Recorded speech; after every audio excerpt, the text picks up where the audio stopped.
Les fórmules químiques de vegades semblen un codi secret, oi que sí? Una colla de lletres i números que només en tenen uns pocs. Però i si us dic que no és un codi, sinó un llenguatge? I que com qualsevol llenguatge té unes regles que podem aprendre. Doncs bé, en els propers minuts desxifrarem aquest llenguatge plegats. Aquest serà el nostre pla de joc. Primer, entendrem les bases al codi. Després, trobarem les dues claus principals per obrir-lo. Veurem un parell d'excepcions que el fan interessant. I, finalment, ho tindrem tot per dominar aquest nou idioma. Som-hi! D'acord, comencem per la base. Com si construíssim una casa, abans de posar el sostre, hem d'entendre com funcionen els maons. Aquí, els nostres maons són els conceptes fonamentals. Aquesta és la gran pregunta, el nostre enigma d'avui. Tenim davant nostra aquesta fórmula, N2O5. De moment potser no ens diu gaire res, però quan acabem, llegir-la i entendre-la serà gairebé automàtic. Ens centrarem en el que anomenem compostos binaris. El nom pot sonar una mica tècnic, però la idea és ben senzilla. Pensem-hi com en receptes amb només dos ingredients, molècules fetes de només dues peces diferents del trencaclosques dels elements, com ara nitrogen i oxigen, o coure i oxigen.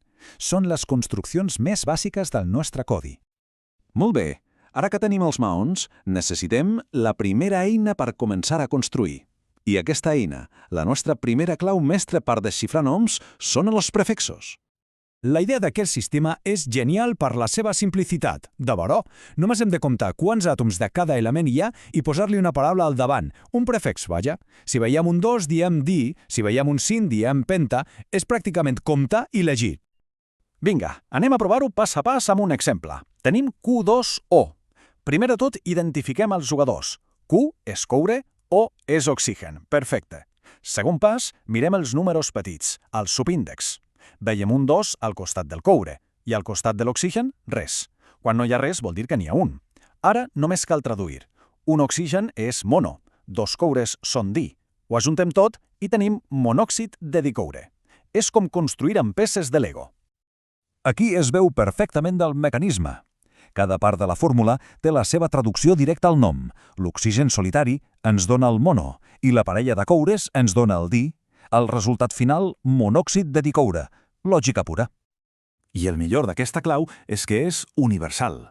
Funciona igual de bé per a molècules petites com per a d'altres de més grans i complexes. Per demostrar-ho, tornem al nostre misteri inicial. Recordeu.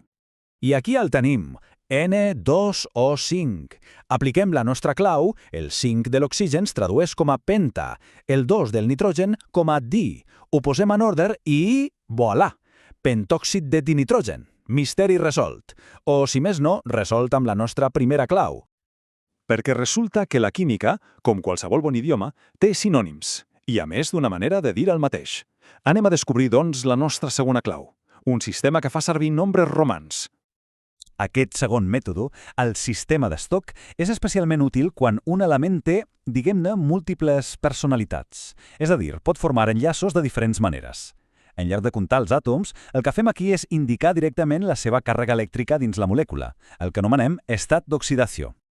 Aquí, les regles del joc canvien una mica, però continuen sent igual de lògiques. Primer diem òxid de i el nom del metall. I després, la part clau. Entre parèntesis, hi posem l'estat d'oxidació en nombres romans. Per exemple, en el MnO2, l'oxigen gaire sempre té una càrrega de -2, perquè tot quedi equilibrat a 0, el manganès ha de tenir una càrrega de +2, i aquest +2 es converteix en el II del nom. El resultat? Òxid de manganès II. El raonament és com una balança.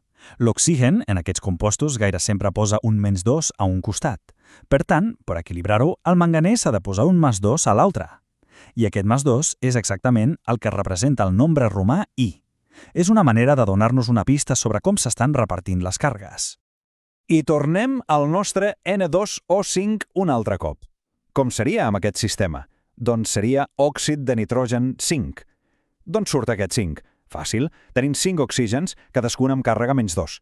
Això fa un total de -10. Per equilibrar-lo, els dos nitrógens han de sumar +10. Per tant, cada nitrogen té un estat d'oxidació de +5. I d'aquí ve el B, dues maneres diferents i correctes d'anomenar la mateixa cosa. Com passa en tots els idiomes, hi ha excepcions, expressions fetes i girs inesperats que fan que tot sigui més interessant. En química també en tenim. Anem a veure'n un parell, els peròxids i els halurs. Aquí la clau de tot és entendre que en els peròxids els oxígens no van per lliure, van en parella, agafats de la mà, formant una unitat inseparable que s'anomena ió peròxid. Aquest grup O2, dos mesos, és el que ho defineix tot. Efectivament, la definició ho deixa clar. És aquesta estructura especial, aquesta parella d'oxígens enllaçats amb la seva càrrega particular, el que fa que un compost sigui un peròxid i que, per tant, segueixi unes regles de joc una mica diferents. L'exemple, que segurament ens sona a tots, és l'aigua oxigenada. La seva fórmula és H2O2 i el seu nom químic, com no podia ser d'una altra manera, és peròxid d'hidrogen, reflectint directament la presència d'aquesta parella especial d'oxígens. I ara, un altre giragonsa gramatical del llenguatge químic. Normalment, al nom l'oxigen va primer i acaba amb la paraula òxid. Però, de vegades, quan es combina amb un halògen, com el clor o el brom, l'ordre de les paraules es capgira. Fixem-nos-hi bé en aquest exemple, O3BR2. Si seguíssim la primera regla, potser diríem triòxid de dibrom, però no. En aquests casos, és com si l'halògen tingués preferència. El brom passa al davant i canvia la seva terminació a ur. Per tant, el nom correcte és dibromur de trioxigen. És una petita excepció, una qüestió de jerarquia entre elements. Molt bé, hem vist els fonaments, tenem les dues claus a la butaca i hem explorat fins i tot els carrerons més curiosos del llenguatge. Ara només ens queda posar-ho tot en ordre i consolidar el que hem après. Aquí tenim el resum final. Dues maneres principals i totalment vàlides de llegir fórmules. Llavors, la pregunta del milió. Quina fem servir? Doncs bé, sovint hi ha una preferència. El sistema de prefixos s'utilitza molt per a compostos entre no metals, com el nostre pentaòxid de dinitrogen. En canvi, el sistema d'estoc amb nombres romans és molt comú per a metalls que poden tenir diferents estats d'oxidació, com el ferro o el manganès. Al final, són com dues traduccions correctes per a la mateixa idea química.